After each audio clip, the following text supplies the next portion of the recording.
Entonces que le vamos a otorgar al abogado recurrente, que lo va a hacer a partir de ahora, en su intervención, 40 minutos para que pueda exponer.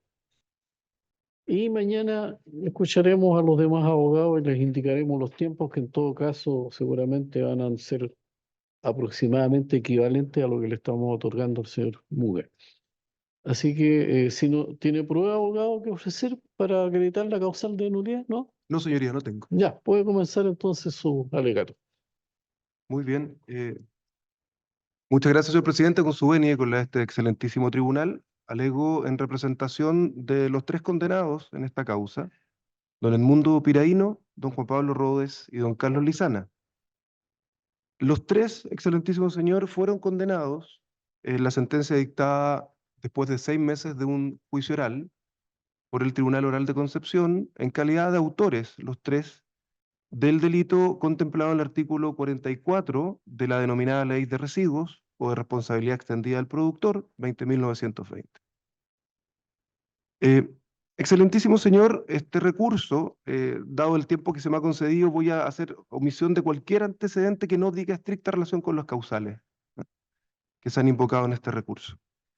Este recurrente, excelentísimo señor, ha interpuesto en contra de la sentencia 3 causales, una en carácter principal y 2 en carácter subsidiaria una de otra. La causal principal, excelentísimo señor, es aquella establecida en el artículo 373, letra A del Código Procesal Penal. Esto es una infracción sustancial a los derechos y garantías establecidos en la Constitución y las leyes. Partiré por esta, excelentísimo señor, luego desarrollaré las 2 causales que se han interpuesto en carácter subsidiario. Excelentísimo señor, solo en una cuestión de contexto, que me parece importante, sin referencia extensiva a los hechos, pero sí de contexto de la causal, este juicio oral y esta sentencia dictada como consecuencia de este juicio oral dice relación con un episodio que fue ampliamente conocido por la opinión pública y que decía relación con la descarga que se hizo primero en el puerto de San Vicente, en Talcahuano, y luego en el terminal marítimo de Quintero, de un crudo denominado Iranian Heavy, que correspondía a una compra efectuada por el Estado de Chile a través de la Empresa Nacional del Petróleo, ENAP, que tenía una característica particular, que presentaba altos niveles de un compuesto químico denominado ácido sulfídrico. Esta característica llevó a que ENAP, por intermedio de sus ejecutivos y trabajadores, dentro de los cuales están mis 3 representados, el señor Piraíno es el gerente general de la refinería ENAP Concón, esta que uno ve cuando baja el camino internacional y que tiene una chimenea importante que emite vapor, eso se denomina ENAP Refinerías. El señor Piraíno fue gerente a la época de los hechos de esa instalación o esa facilidad. Por su parte, el señor Rodes era el jefe o el director del terminal marítimo de Quintero, que es una instalación que se encuentra aproximadamente a 24 kilómetros de la refinería en el puerto de Quintero, o en las cercanías del puerto de Quintero. Y el señor Lizana, excelentísimo señor, era el jefe de la operación terrestre del terminal marítimo Quintero. La sentencia imputa que mis representados habrían sido las personas que tomaron la decisión de, en el contexto de operar con este crudo alto en sulfídrico, disponer que sus drenajes, es decir, el agua que proviene del crudo, ya me tendré que detener un poco más en esto más adelante, excelentísimo señor, se operaran en contravención con las autorizaciones sanitarias que rigen el terminal marítimo de Quintero. Y me restringo únicamente en esto porque la acusación era mucho más amplia que esto. Decía relación con ventejos indebidos y con otras cuestiones que fueron materia de absolución por parte de esta sentencia. Pues bien, en este contexto, es decir, en determinar si era correcto o no que mis representados, en la ejecución de sus respectivos cargos, autorizaron drenajes de las aguas que provenían de este crudo, el Iranian Heavy, en contravención con las reglas ambientales que los regían, declararon dos personas en este juicio, y ahora voy directamente a la causal. Estas personas son don Víctor Jaime, quien a su época era un fiscalizador de la SMA, y doña Xiomara Gómez, quien era funcionaria de la Superintendencia del Medio Ambiente de la región de Valparaíso. ¿En qué calidad declaran y respecto de qué hechos declaran en el juicio oral, excelentísimo señor? Dicen, mire, nos tocó concurrir al terminal marítimo de Quintero entre los días aproximadamente 15 y 28 de agosto del año 2018, época en la cual la comunidad de Quintero sintió ciertos olores peculiares, inusuales en la zona y que se atribuyeron a la actividad de drenaje de estas aguas oleosas, y relataron lo que percibieron en sus calidades. Ahora quiero ir derechamente a las fechas. Don Víctor Jaime, excelentísimo señor, declaró el día 30 de noviembre y 2 de diciembre del año 2022 en el juicio oral. Y relató, no voy a hacer una referencia demasiado extensiva, sino que simplemente qué le correspondió realizar como fiscalizador de la SMA en el terminal marítimo de Quinteros con ocasión de la denuncia de malos olores en la comunidad de Quintero y alrededores. Su testimonio, excelentísimo señor, terminó el día 2 de diciembre, como he señalado. Ese mismo día, porque no ocupó todo el día de su testimonio, sino que ese mismo día comenzó a declarar doña Xiomara Gómez, a quien ya he señalado cuál era su cargo, en la SMA regional de Valparaíso. Doña Xiomara Gómez no alcanzó a terminar su testimonio el día 2 de diciembre, sino que siguió el día 5. ¿Y por qué el 5 y no el 3? Porque había un fin de semana intermedio. ¿Bien? El día 5, excelentísimo señor, y por información que esta defensa tuvo el fin de semana, realizó las siguientes preguntas. Se le preguntó a la señora Gómez, tan pronto comenzó su declaración, si ella conocía a don Víctor Jaime. Y la respuesta fue, acláreme la pregunta. Acto seguido se le preguntó si tenía algún tipo de relación con don Víctor Jaime, y la respuesta fue, lo conozco como funcionario fiscalizador de la SMA. Ante la insistencia de esta defensa, la señora Xiomara Gómez tuvo que reconocer que era la cónyuge de don Víctor Jaime. Y no solo eso, sino que lo había acompañado en los días en que el señor Jaime había declarado en el juicio oral, habían viajado juntos desde Viña del Mar hasta Concepción, que habían vuelto a Santiago juntos y que ella había retornado a declarar sola a Concepción el día 5. Señoría excelentísima, el tribunal oral, con todos los testigos y con el señor Jaime y con la señora Gómez, tuvo la misma precaución, efectuó la advertencia del artículo 329 del Código Procesal Penal, en el sentido de la prohibición de comunicación entre testigos. Esta causal no dice relación con un vínculo matrimonial que no tiene nada que ver con lo que yo estoy alegando, simplemente con la vulneración o no de la prohibición que establece el artículo 329. La señora presidenta del tribunal efectuó esta advertencia el día 30, el día 2 y el día 5. Y no obstante esta advertencia, ambos testigos mantuvieron contacto mientras ambos se encontraban declarando. Señoría excelentísima, esto evidentemente constituye una infracción no solo al artículo 329 del Código Procesal Penal, que es literal respecto a esta prohibición, sino que el principio de contradicción que nos garantiza el artículo 19, número 3, inciso 6. Porque el principio de contradicción, excelentísimo señor, nos obliga no solo a interactuar con la prueba como interviniente, sino que a verificar o se nos garantiza que esa prueba no se encuentre interferida por un problema de calidad probatoria. Sin embargo, aquí pudimos ver que ambos testigos, mientras declaraban, se encontraban en permanente contacto. Esta causal requiere ser preparada, excelentísimo señor. Y esta parte interpuso incidente de nulidad tan pronto la señora Xiomara Gómez declaró el vínculo, tanto de su declaración como del juicio, excelentísimo señor. Y esta incidencia de nulidad fue rechazada el mismo día 5. Acto seguido la declaración de la señora Xiomara Gómez. Excelentísimo señor, hay una también afectación de garantía respecto a la declaración de la señora Xiomara Gómez en lo siguiente. Y voy a ser más breve en esta locución porque tengo que extenderme a las otras causales. Excelentísimo señor, la señora Gómez en su declaración en la carpeta investigativa declaró una carilla. Literalmente una carilla. Fueron aproximadamente, contamos algo así, eran como 65 líneas de declaración en la carpeta investigativa. Y respecto de lo que ella había presenciado en su calidad de fiscalizadora, perdón, de funcionaria de la SMA, el día 24 de agosto. Su declaración ante el tribunal oral dio cuenta de todo lo que vio el día 18, el 21, el 22 y días posteriores, al día 24.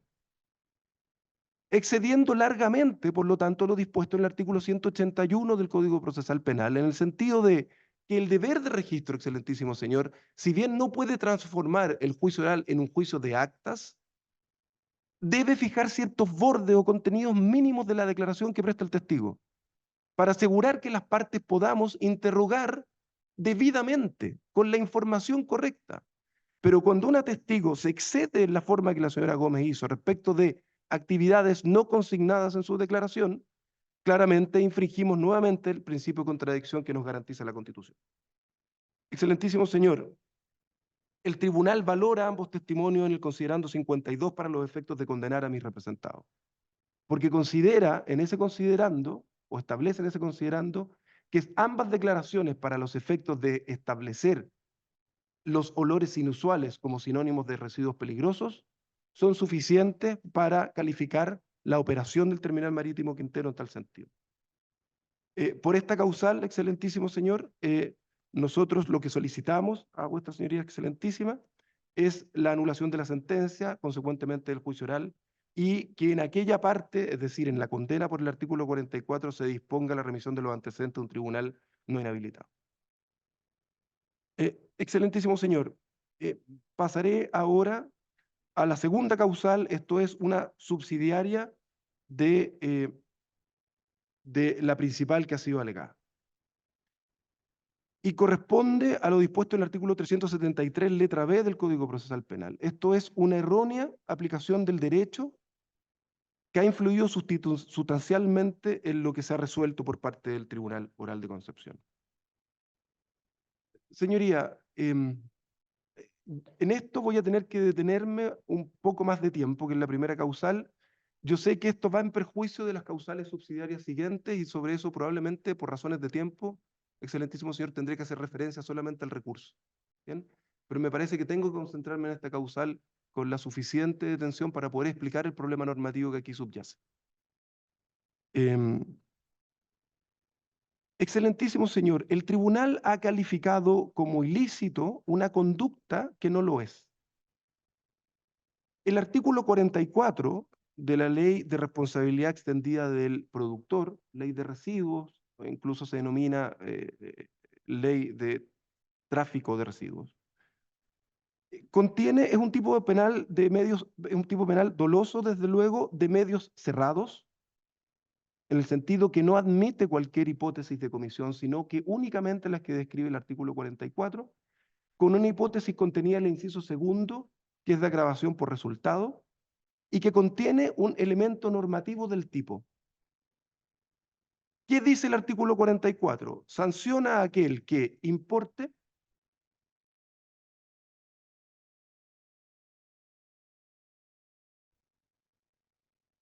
o residuos peligrosos con infracción de la resolución ambiental que lo autoriza a manejar esos residuos peligrosos. Mis representados han sido sancionados como autores del artículo 44, inciso primero, sin la hipótesis de agravamiento por resultado. Solo la hipótesis simple. Es decir, se ha entendido que mis representados no han efectuado conductas de importación ni de exportación, sino que solo de manejo de residuos no prohibidos, porque ese manejo está absolutamente prohibido, sino que solamente de residuos peligrosos en contravención con la norma primaria ambiental que los facultaba para manejarlos. ¿Por qué esta defensa sostiene que esta interpretación normativa o este artículo está mal aplicado a los hechos acreditados? Porque los hechos acreditados en esta causa son los siguientes, excelentísimo señor. El terminal marítimo de Quintero es un terminal marítimo cuyas operaciones son previas a cualquier sistema de evaluación de impacto ambiental. El terminal marítimo Quintero, excelentísimo señor, está ahí desde 1953.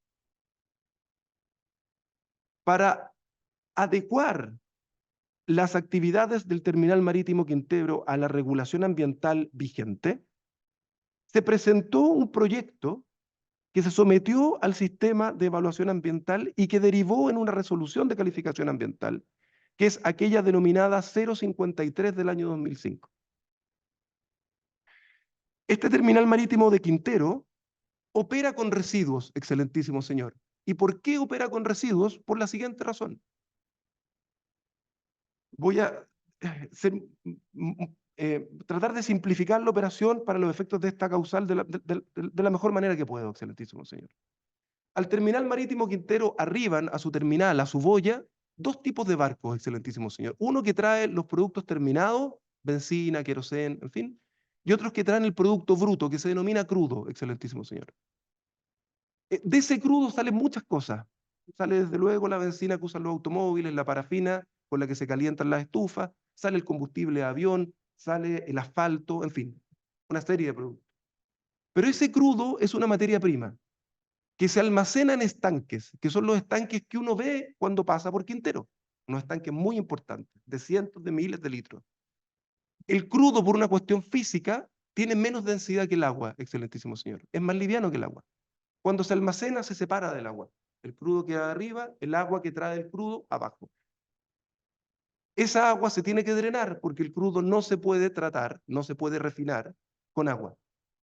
Y para eso la resolución de calificación ambiental 053 del año 2005 facultó al NAP, Terminal Marítimo, para tratar las aguas que provienen de los crudos.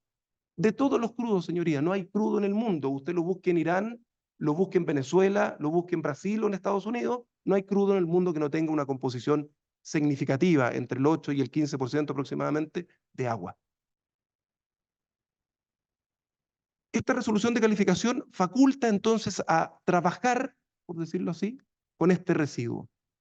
Este residuo de conformidad con el Decreto Supremo 148 es un residuo de carácter peligroso. Lo dice el 148 en su tabla 4. Las aguas oleosas que provienen de los combustibles fósiles son un residuo peligroso que obligan a ¿qué? A tratarla de conformidad con su resolución de calificación ambiental. El tribunal oral, ¿dónde falla, excelentísimo señor? Dice, mire, estamos de acuerdo en su considerando 51 y 52, que el terminal marítimo Quintero puede trabajar con este residuo denominado drenajes de crudo. Pero lo que no puede hacer es trabajar con drenajes de crudo que hayan sido previamente objeto de un tratamiento para neutralizar productos químicos. Y aquí tengo que volver al inicio. Como recordarán, este era un cargamento que era alto en sulfídrico, que es un componente químico muy peligroso en ciertas concentraciones, que requería, por lo tanto, ser neutralizado. ¿Cómo se neutralizó? Contratando una empresa norteamericana que aplicara un secuestrante de ácido sulfídrico en base a formaldehído. Sé que estoy entregando mucha información, excelentísimo señor, pero es necesario para los efectos de comprender la causal. Entonces, el fallo, la sentencia dice, mire, usted está autorizada para tratar residuos que provienen de los crudos, pero no si es que ese crudo previamente ha sido secuestrado con formaldehído. Y si usted hace eso, infringe el Decreto Supremo 148, que es el que establece cuáles son los residuos peligrosos y cuáles no, porque su resolución de calificación ambiental no le permitía trabajar con un residuo que provenía de un crudo de esa naturaleza. Excelentísimo señor, en ninguna parte el error normativo se traduce en dos cosas aquí. Primero, en que la resolución de calificación ambiental número 53 de 2005, basta revisarlo, señoría, es un documento público por eso no estoy ofreciendo rendir prueba en esta audiencia, porque esa resolución de calificación ambiental se puede consultar en el sitio de la SMA, en ninguna parte limita al terminal marítimo Quintero en cuanto a cuáles son el tipo de aguas que puede tratar en su sistema de tratamiento de riles. Menos aún le dice, mire, estos son los crudos que usted puede almacenar en su estanque. Solamente le dice qué cosa, y aquí está el segundo error normativo grave. Cuando usted trate estas aguas que provienen del crudo, estas aguas oleosas, usted tiene que dar cumplimiento no al Decreto Supremo 148, esa no es la norma primaria de control ambiental del Terminal Marítimo Quintero. Tiene que dar cumplimiento al Decreto Supremo 90 sobre tabla de emisiones. Pero como en este juicio, excelentísimo señor, se probó que en el emisario, que es el que saca las aguas al mar en el Terminal Marítimo Quintero después de tratada, no hubo nunca una infracción, el tribunal oral, para los efectos de condenar por el artículo 44, en aquella parte que es el elemento normativo del tipo, con infracción a las autorizaciones ambientales competentes, dice, mire, no, su norma de control, primaria de control ambiental, no es el Decreto Supremo 90, es el Decreto Supremo 148. Y eso está en contra de la resolución calificación ambiental, que señala expresamente, excelentísimo señor, que su norma de control primario ambiental es el Decreto Supremo 90 y no el 148, como erróneamente lo señala el fallo que se está recurriendo. El segundo error de derecho que plantea esta causal es la siguiente, excelentísimo señor. El artículo 44 de la Ley de Responsabilidad Extendida del Productor es un artículo, es un tipo penal que está restringido por su historia fidedigna de la ley a las hipótesis de importación y exportación de residuos. ¿Por qué digo esto, excelentísimo señor? Porque este tipo penal, esta ley más bien, que contiene el tipo penal del artículo 44, se creó en Chile para satisfacer las exigencias del Convenio de Basilea. Y el Convenio de Basilea es un convenio suscrito por el Estado chileno, ¿para qué? Para reglamentar, para combatir el tráfico de residuos peligrosos. Y esto está recogido, es decir, que el artículo 44 de esta ley sea un tipo penal enfocado al tráfico, está recogido en dos elementos, excelentísimo señor.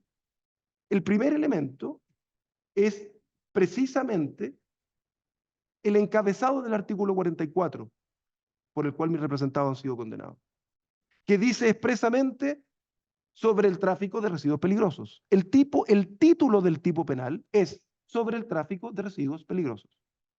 Ese es el contexto típico de este ilícito, sobre tráfico de residuos peligrosos.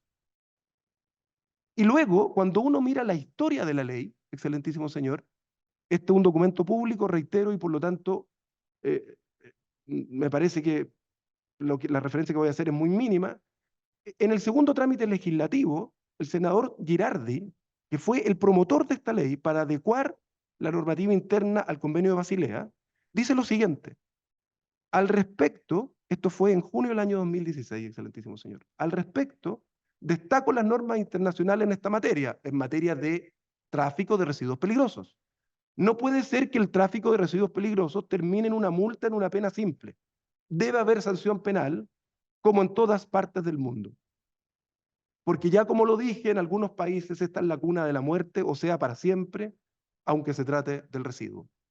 Este es un tipo penal que está enfocado, por lo tanto, en hipótesis comisivas muy determinadas. Por eso señalaba al inicio de mi alegación, excelentísimo señor, que estamos en presencia de un tipo penal de medios cerrados. Importación, exportación de residuos peligrosos y su manejo. Pero su manejo en el contexto de la importación y la exportación, si así lo dice expresamente el artículo 44.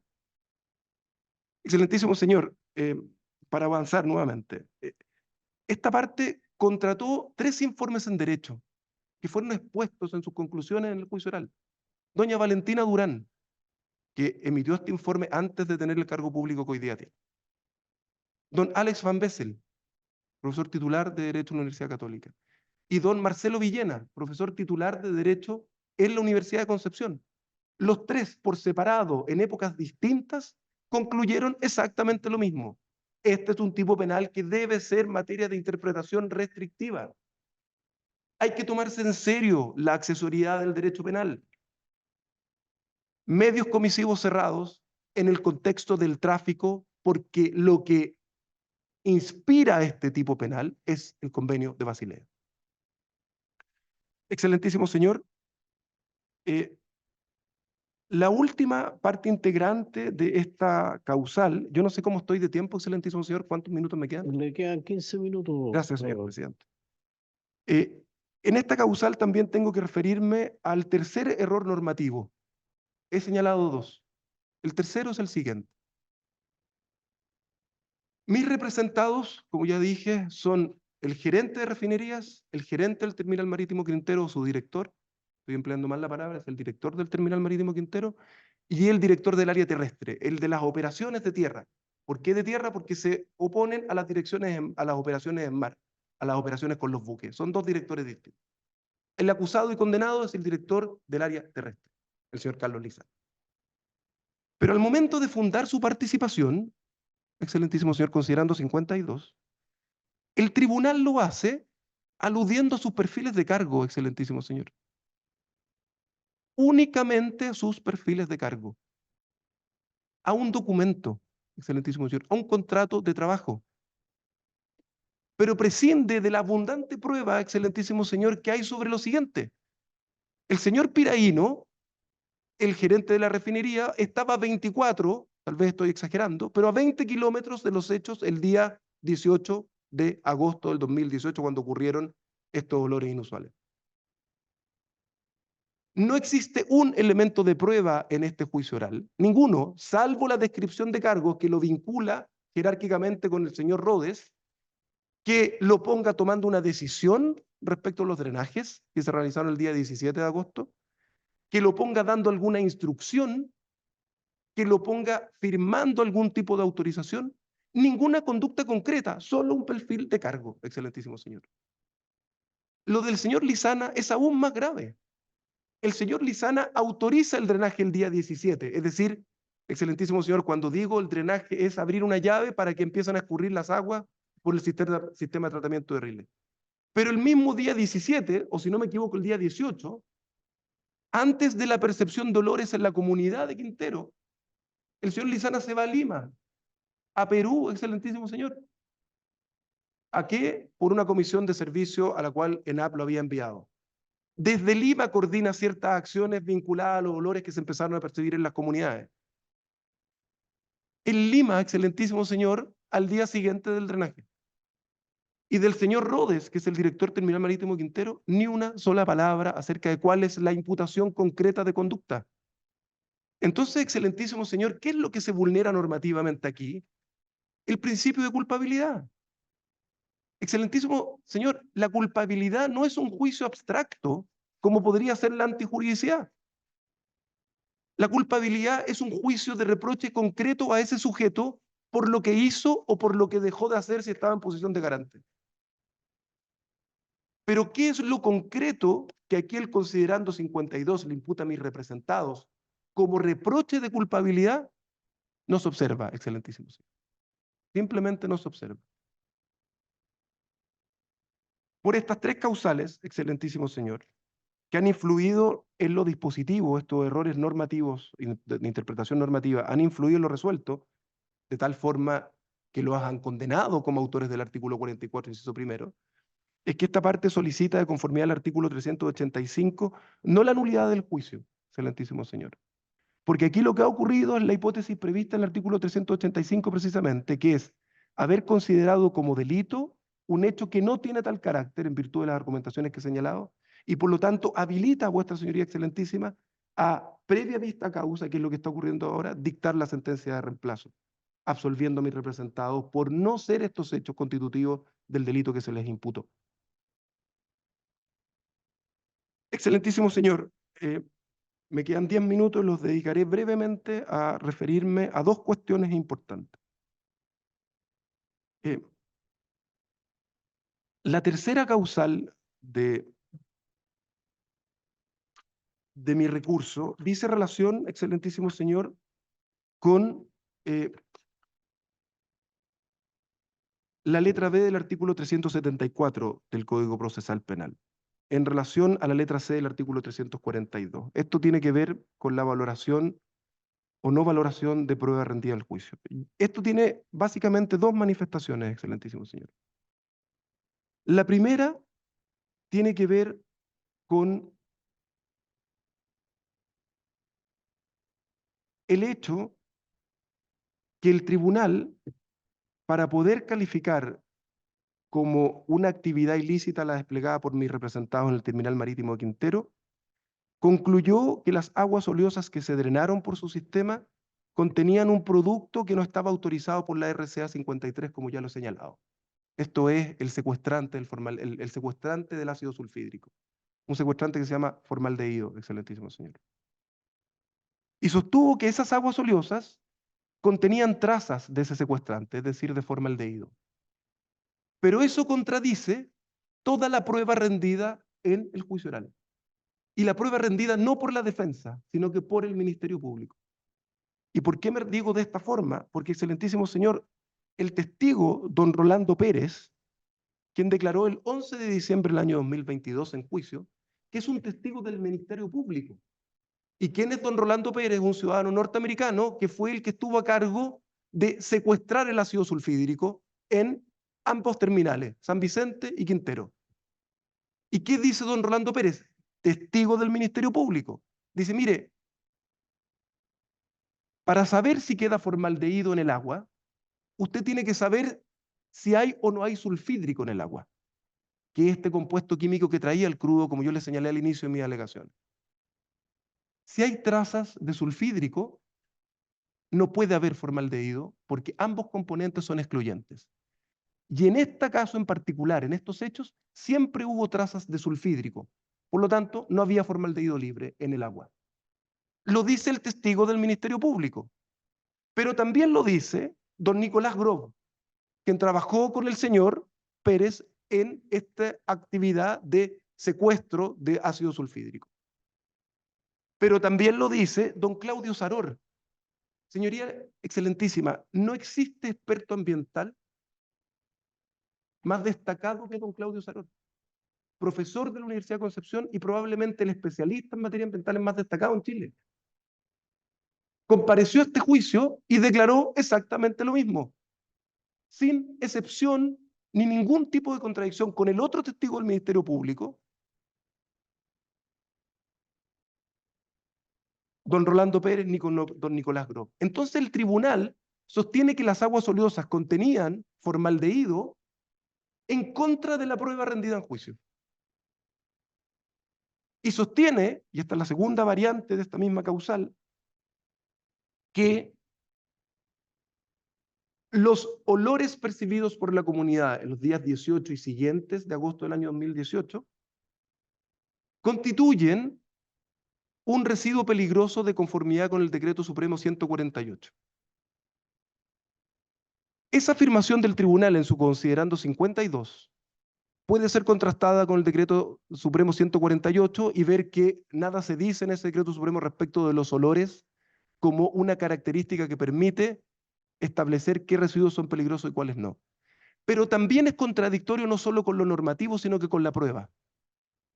Y aquí, excelentísimo señor, está la prueba que presentó sobre este punto la defensa, en particular con don Luis Díaz Roble, académico de la Universidad de Santiago de Chile en materias ambientales, y con doña Paulina Aguilar, que es la encargada de medio ambiente de la Empresa Nacional del Petróleo, quienes declararon precisamente lo opuesto, que son las dos únicas pruebas que existen sobre este punto, declararon precisamente lo opuesto a lo declarado por el tribunal en su considerando 52.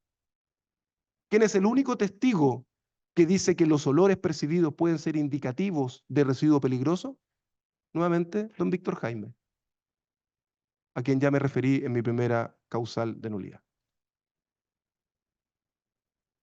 Me equivoco en eso, no solo es don Víctor Jaime, es también doña Xiomara Gómez.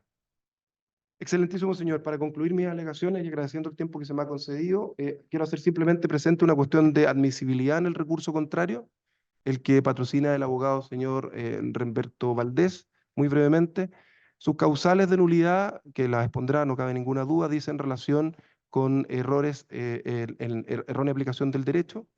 Y en la página 37, pero también en el encabezado de su solicitud, es una sola causal con 4 manifestaciones de la misma causal. Solicita a este tribunal la dictación de una sentencia de reemplazo. Pero como podemos observar, el texto expreso del artículo 385 impide sentencias de reemplazo cuando lo que se intenta es reemplazar una sentencia absolutoria por una condenatoria, que es el fundamento del recurso del colega señor Valdés, y en tal sentido, cuando se hace una petición que va en contra de la ley, es por texto expreso, artículo 385, ese recurso carece de una petición concreta y por lo tanto debe ser declarado inadmisible. Es todo cuanto puedo lograr ese listísimo, señor. Muchas gracias. Muy bien, muchas gracias. Entonces vamos a hacer un receso en la audiencia y continuaremos mañana a las 8:30 aproximadamente, antes de las causas agregadas. Se pone término a la audiencia. Muchas gracias. Gracias.